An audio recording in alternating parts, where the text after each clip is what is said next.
This is the Action Movie Guys podcast, bringing you action movie reviews from across the decades, plus box office numbers and insight like never before. And now, your hosts of the Action Movie Guys podcast, Alex and Nate. What's up, everyone? Welcome to episode number 272 of the Action Movie Guys podcast. I'm your host, Nate, and it's my co-host, Alex Figueroa. And on this episode, we are traveling back in time to 2010 for another comic book film that did not receive a sequel, did not become a franchise. It's a little movie called The Losers. Now, this movie has a pretty crazy cast. You got Idris Elba, Jeffrey Dean Morgan, Zoe Saldana, Jason Patric, Chris Evans, a lot of big names, but you have never seen this. Is that correct? I never heard of it or saw it. So yeah. You didn't even know it existed. No, I never did. Interesting, especially because you're a DC. But I know this is not like a mainline big DC property, but directed by Sylvan White, who I think has only made like 3 or 4 movies. I know he did Stomp the Yard because this got the Stomp the Yard guy in it, Columbus Short. Stomp the Yard guy. Yeah, so there you go. Now, before we get into it, I'm excited to get your take since you've never seen it. I have seen this movie more than once, so I've seen it a few times. But before we get into it, let's get some Rotten Tomato scores. They're not amazing. They're better than the last Pirates movie, but they're not great. So this one has a 48% critic score. That's not bad. And a not horrible, but not great. And a 54%. So same exact audience score as Stranger Tides, but obviously was not a big critical hit or financial hit because they never made another one. Surprising about the numbers? I'm a little surprised due to the cast, but the cast wasn't like as big as what they are now. Yeah. So, You gotta think, Zoe Saldana at this point had done Star Trek and Avatar, but not Gamora yet. No. Chris Evans was not Captain America yet. Idris Elba was not Idris Elba yet. So you're right. I think this was pre-big fame for most of them. yeah, and Jeffrey D. Morgan wasn't Thomas Wayne yet. He wasn't Thomas Wayne. He wasn't Negan. He had done only like Watchmen. The only thing I knew it from was Watchmen when this came out because he was a comedian. And he was John Winchester in Supernatural. He was the father to the boy. Okay. There you go. So I never watched that, but he was that. So he was a TV guy. Yeah. So he wasn't, He was a TV guy. Yeah. Jason Patric was the most famous one in this because he was in Speed 2, Cruise Control. He plays the villain in this movie. So he was the one I knew the most. Just kidding. I knew Chris Evans, though, from like his comedy. He had done a lot of comedies in Fantastic Four. Anyway, let's talk about it because this got a crazy cast. So for lead, I guess Jeffrey Dean Morgan, the leader of the group. Yeah, Clay. But we'll talk about the group because this is an ensemble movie. The Losers is a group of people. So take it away. I gave them all a 4 as a unit. How did I mean, they were good. And the thing is like, what can you say? Because honestly, they're not superheroes. They're more like the A-Team without the creative MacGyver part of the A-Team. Like, these guys could make a bubble gum into like an atomic bomb to get out of something. Like, that's the A-Team. These guys were like, you subtract that skill, and this is what they were. They were like the 18 group. One knows how to shoot. The other one knows how to infiltrate. It looks good. Clay is more like Hannibal Smith that directs everybody. The Ezra Alba is like the slim version of B.A. Baracus. Pretty much. It's really... And the other guy is the driver / explosives expert. Yeah, pretty much, yeah. So like, and then you had the sniper that all he did was snipe. So is that a bad thing? No, but it kind of hurts the movie because what can you do when they're all just pretty much a military disemboweled or, you know, they got whatever. Like, you can't do much. Now, the characters themselves are all wonky and quirky and they're fun. You can feel the brother in, like, there. The only problem with this and the characters that I had, I kind of, like, I never heard of this movie. I never saw or read this damn movie or heard of it. But I kind of knew within like 20 minutes in that Ezra Alba was going to be bad and Zoe Saldana was going to turn on them. Like, I already knew. And my wife was like, how the hell did you? I was like, Ezra Alba always had that, like, that bad, like, even like when he did Star Trek Beyond, like, he had that type of reverse role. Like, he's good and then you can see when he goes bad. So, like, I kind of knew with that. And then Saldana, you kind of knew, like why she, like, I kind of felt like she wasn't going to be part of the group until later. But I can't say, it felt very basic in terms of these characters. I didn't gravitate to them. I didn't go, yay, this is cool. But they did some cool stuff. That's what I would say. But they're like the like a bootleg, they like the Wish version of the A-Team for me. The B-Team. To be honest. The B-Team, yeah. They're the B-Team. They're not the A-Team. They're the B-Team. Yeah. But I gave them a 4. I thought they were great together. Yeah, I'm glad you said that because this movie reminds me of the A-Team movie. Like there's a lot of similarities. They're not exactly the same, but there's a good amount of similarities. Like both have a scene that's like down in a downtown area where there's an action scene. Like there's a lot of similarities, but they're not exactly the same. I gave them a 4, and here's what honestly, for me, it could have been a 5, but I'll tell you what prevents it. First of all, the cast is really good. When you have this many good actors, like you expect them to do well. Like Chris Evans, even though he wasn't Captain America yet, he already had done a lot of movies, and I liked him pre-Captain America. Like I used to like his comedy stuff. Not Another Teen Movie, and I remember him from this movie. In those Fantastic Four movies, even though they're not great, I always kind of liked him fine. So I like him in this. I think he's funny. I actually like his character, and I like his camaraderie with Pooch, the black guy. Like I like they're funny. Yeah, they're fun. Like they're legit funny. Like I laughed quite a bit. I laughed at the scene where him and Idris Elba are laying in the street. He's like, "You can't talk. You're dead." He's like pissing him off. He's like, "I have a spinal injury. You're dead." And then he's like, "I'm gonna kill you, really, if you don't shut up." Like, how he kind of gets on everyone's nerves. So I dug that. I like the team aspect of it. They all do their roles well. Like Idris Elba's the tough guy. Like, don't piss me off. But you can tell like those are his boys and stuff like that until the end when he's like, "I'm out of here. Y'all are pissing me off." Which, can you blame him? This guy, Clay, apparently every time a woman comes in, he screws everything up. So I wasn't even that mad at him. And there's the problem. Clay is what prevents this from getting. Jeffrey Dean Morgan is sleepwalking through this whole movie compared to everybody else. He delivers all his lines like this. He never has any inflection. He never yells. He never gets excited. He just talks like this the whole time. And he's also wearing a suit the whole time. Like all these other guys are wearing, military stuff. This dude's wearing a white t-shirt and a jacket. I'm like, I hate it. And I looked up some pictures from the comic. That's what he wears in the comic book. So I guess it's actually accurate to like the comic, but that doesn't mean that they had to do it in the movie. Like it's not like a costume. Superheroes wear costume. He's just wearing a suit. Get this guy in some tactical gear like everybody else. I don't know. He was the weak point for me, and he was supposed to be the leader. Zoe Saldana is super hot in this movie. Super. 10 out of 10. Smoking. And I like her character. I like the little twist where, again, you're right. The writing's on the wall that she somehow is aware of them. But she comes back with that rocket launcher at the end and helps them out. And it would have been funny if she shot that rocket launcher and then went flying back because she's so skinny. That would have been funny. But no, she just shoots it. Funny. Exactly. And this is kind of a comedy. They could have put her it could have still worked if they did something like that. But either way, I gave them a 4 overall because, they're not a 5, but they're fun. I think they're funny and they have a good have a good chemistry with each other. Except the sniper guy, he barely talks, but he gets some cool action scenes. So I guess there's that. He was like, "Don't touch my hat." Yeah. That's right.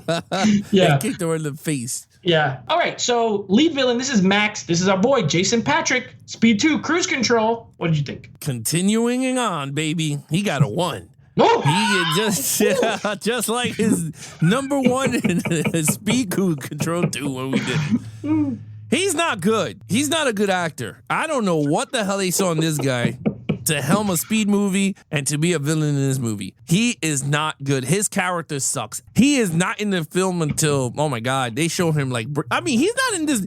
He had to film for a day. There is no way you could tell me this dude had multiple shots in this movie because the ending is one of the wackest endings with this guy. He's holding a nuke. He's like, all right, what's the problem with these villains? These superhero movies, what? You gotta save whatever. He chucks it into the thing and the guy saves it. I'm like, what is this? He sucked. They didn't fight him. He's like the guy who just orders stuff around and has corny dialogue where everyone gets shot in the shoulder and then gets mugged in the bus. He sucks. He's not he's horrible. I give him a 1. Dirty hand, whatever's wrong with his hand. Yeah, I don't know what happened to him, and I don't know. He betrayed them for some damn reason. I gave him a 1. He's whack. All right. Well, I think his acting in this movie is really hammy. It is not a serious movie, but he really went for the ham and cheese Lunchables vibe. Lunchables. We're gonna start calling these kind of performances the Lunchables performance. He gave this the Lunchables, but I gotta say, I would be lying if I didn't say some of his lines made me laugh. Because you're right, they're so cheesy, but a few of them hit for me. I love the part where he's talking to the guy from he's in Batman vs Superman, his right hand man guy. Wasn't he in Batman vs vs Superman, or he was in Justice League. One of them. He's the one that's on the rooftop with Batman. I think it's Justice League. And anyway, he's talking with him, and he's like, "You gotta hire a 12-man killing squad or whatever." So the guy does it. He's like, "You're gonna have to kill the 12-man killing squad." He's like, "Can I just fire them?" He's like, "Yeah, well, I guess." He's like, "Yeah, but he explains something else." He's like, now you gotta kill him again. Like, that whole thing made me laugh. I love when he shoots the lady because she falls with the umbrella. That part made me laugh. She goes like, and the wind blows. Bro, it's so stupid, but it made me laugh like so hard. I don't know why. I always remember that scene too. Other than that, you're right. He's like a James Bond villain, like of the old James Bond movies. Like, wants a bomb. Okay. Yeah, he has these bombs that can like destroy the thing without any like nuclear fallout, without any pollution. It just like implodes. And he wants these bombs, and he has a glove. He's very Bond villain, but like the cheesy ones. I gave him a 2 because he made me laugh. I would have gave him a 1 if he didn't make me laugh at all. 1. But because I don't know what happened here, he made me laugh. I gave him a 2. So I don't think he's good. But remember the other scene when he went like that, and the guy threw him off the roof, and he goes, "Why did you throw him off the roof?" He was like, "'Cause you gave me the sign." He was like, "That was to break his fingers at most." Threw the guy off the roof. Yeah, that part. That's another part. Scientist. Yeah, he's a brilliant scientist. You just killed him. Yeah, I love his reaction in that scene. I thought it was pretty funny. So, and the Puerto Rico. Listen, this is a good part. Okay, my last bit. When he is talking with him and he's describing what they're doing, and the guy's like, "What's that?" He's like, "Well, do you know anything about like nuclear physics?" "No." "Well, do you know anything about particle?"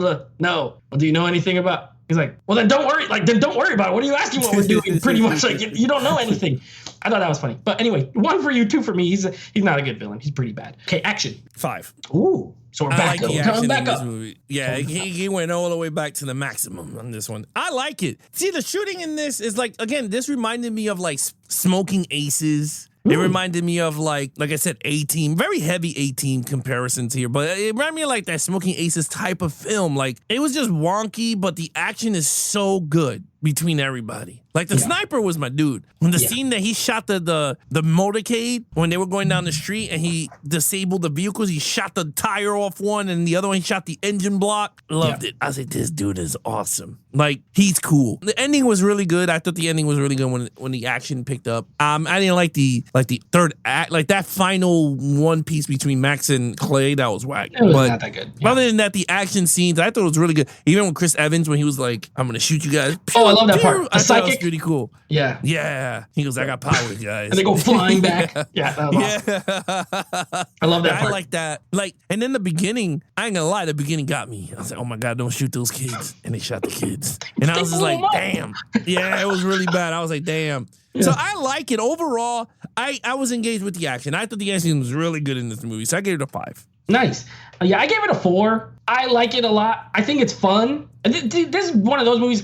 If this was rated R, I might have gave it a 5. But because they do the thing in the beginning, I don't like this. At the beginning scene when they're raiding the house, every time they shoot somebody, it like pauses. It's like a freeze frame. I didn't like that editing choice. But maybe it was because they didn't want to show blood splatter because this is PG-13. So instead of that, you get the, for impact. I get it. I didn't love it. Other than that, you're right. Fun. I even like the fight in the hotel with Zoe Saldana and Clay, where they like set it on fire. Yeah, it was fun. Yeah. Sometimes it's good to have just like a funny sort of, it reminded me of like Mr. and Mrs. Smith, where they're fighting in the house and they're, I was okay with it. You're right. The Clay and Roke fight at the end, not that good. It should have been better, but it was not that great. But the whole like dock scene, or what? Not the dock. What is that thing called? The shipyard. The shipyard, yeah. That whole scene was pretty strong. Besides that bullet thing, I think the beginning action scene is strong with the kids when they get them out. Yeah, I forgot that they blow up the helicopter full of kids. That's pretty crazy for a movie where they just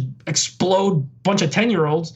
So that was pretty neat. Yeah, I think that it's competent. Some of it is shot with some flair. It's not super basic. They try to do some crazy editing. You made some good comps. A-Team, Smoking Aces. Smoking Aces rated R, so it's a little plus, but similar vein. I agree with you 100%. All right, so 5 for you, 4 for me. What do you think about the storyline? Okay, so for me, the storyline wasn't as strong because it's kind of like, Oh man, we keep using today's. We've been using a lot of basics, and it was a basic storyline, and it was like not even basic is like kind of wrong to say. It was very like if you watch these type of movies, you know the outcome. It's like one of those type of movies. Like I didn't like that, and I wasn't too crazy with it. And it's weird for a choice of a comic book movie. This is the storyline they went with. It was very revenge, and I like revenge. I don't want people to be like, oh no, I like revenge movies, but this revenge movie didn't feel rewarding. Like I wasn't rewarded with the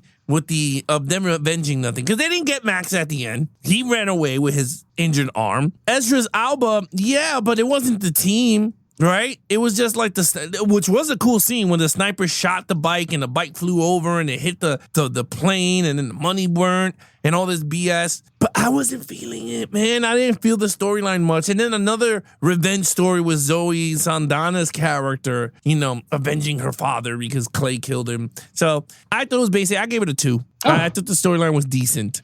I don't think it was good. I thought it was a decent. Yeah. Okay. I was 1 point over you, so we're kind of flip flopping all around here. I gave it a 3. I thought it was decent. You're right. It is definitely basic. It's pretty by the numbers. The only reason I gave it a 3 is I like the aspects of the losers as a group. I think they're written well, and I think their dialogue is written, except Clay, honestly. Everyone else is written pretty well. He holds it back from being better. Like, if he had more stakes in it other than this guy was a voice on the radio, he blew up some kids, and now I want to go get him because I can't go to America. It's a little too bland for me. Everyone else had a better reasons, like, for wanting to return home. You know what I mean? Like Pooch, he got a wife. She's having a baby. Yeah. Chris Evans got his family. He's got his niece. He wants to go see her play soccer. Idris Elba wants to get back to doing work, military, blah, blah. This guy, they don't really, what does he got to go home for? He just, nothing. And then he makes it about, I got to get my boys home, pretty much. So when your leader is that kind of, it minuses a bit, but I think it was pretty good. I think it moves quick. The pacing is good. So the storyline is just but it's very basic. Like, this is, where it's going to go before it gets there pretty much every time. So I did give it a 3, though. I thought it was good, but nothing more. What is your overall? A 3. I thought it was a good movie. I liked it a lot. I thought it was really good. I enjoyed it. It was fun. I don't think it was boring or horrible movie. I enjoyed it for what it was. It was a solid comic. I could say graphic novel because honestly, I don't know. Yeah, I think it's a graphic novel. Yeah, so it's a solid graphic novel adaptation of a live version. So I thought it was cool, to be honest with you. I don't think it's up there with SimCity and all the other stuff, but I kind of give him a lot of credit. I thought it was pretty cool. And did it warrant a sequel? No, because again, then it would have been something else. But I like it for what it was. I gave it a 3. I gave it the same score as you. I have a 3. And you're right. I could totally tell why this didn't get a sequel. Yeah. It was a fine one-off. Ain't nothing wrong with that. Not every movie needs to be a franchise. This was a good one-off. It told a story. If you did go with a sequel, you're not going to have Idris Elba's character back, which was, he was cool. Max is not a villain that you want to ever see again, really. So, what else was there for them to do? They had a mission. It went bad. They got revenge, and then they went home. It summed up their story. But it's fun. I think the reason why this movie, I do own this one, and I've seen it a number of times. This is one of those movies that's it's so easy to watch. It's very easily digestible. You know what I mean? Yeah. It's 90 minutes. It's got some action. It's got some humor. It won't disrespect you. It won't insult your intelligence, but you won't watch it and be blown away by it. But you'll have a decent time. So this is a good, solid comic book movie, a good, solid action movie. I wouldn't go so far as to call it underrated. Maybe compared to the, maybe compared to the 48% score. I think it's better than, more people should have liked it than that. But yeah, I can't really say it's a hidden gem or anything. It's fine. It's pretty good. It's a decent, solid action movie. All right. So what's your total? 15 out of a 25. So we're 1 point. Like it. Yeah, I gave it a 16 out of 25. Okay. It's solid. It's good. But I think we both know why there's only one of these. If you watch this movie, you'll too know why there's only one of these. All right. So coming up on the Action Movie Guys podcast next week, we have, we're wrapping up Pirates. So I know you're excited about this. We're going to be moving on to a new franchise, and we will be doing Pirates of the Caribbean, Dead Men Tell No Tales. That's straight off the ride, just like that. That's how the guy says it. And then we are doing a movie that I absolutely love. I won't, sometimes I don't do spoilers, but this is in my top 25 favorite movies of all time. So don't expect any bad scores from me, probably, but we're going to be doing Watchmen. Now, Alex and I will be reviewing the director's cut version. So This will be the 3-hour version, but without the cartoon part of it. So we're not factoring that in. So we're going to be doing Last Pirates and then Watchmen, a Zack Snyder movie, by the way. Yeah, I like, it's funny. I like The Watchmen. I seen it for the first time when I brought it on 4K. So I enjoyed it. It's crazy talking about Zack Snyder. Yeah. Imagine if Zack Snyder did The Losers. It would be better. I think it would have been shot better. Yeah. I don't know about the storyline or whatever, but I think the characters would have been more fun. I think he would have been. If he directed it, it would have been rated R. The action would have been better for sure. Yeah. Oh, hands down. But anyway, with that said, you guys want to follow us in our social media accounts, please follow Nate over on Instagram at Netflix Reviews. Check out the podcast with him and his friends called Netflix Movie Reviews. Anything Action Movie Guys, head over to Instagram at Action Movie Guys Podcast, or head over to our official website at geeksandflix.com. Other than that, he is your host, Nate from Netflix Reviews. I'm his co-host, Alex Figueroa. Be awesome to each other and geek out.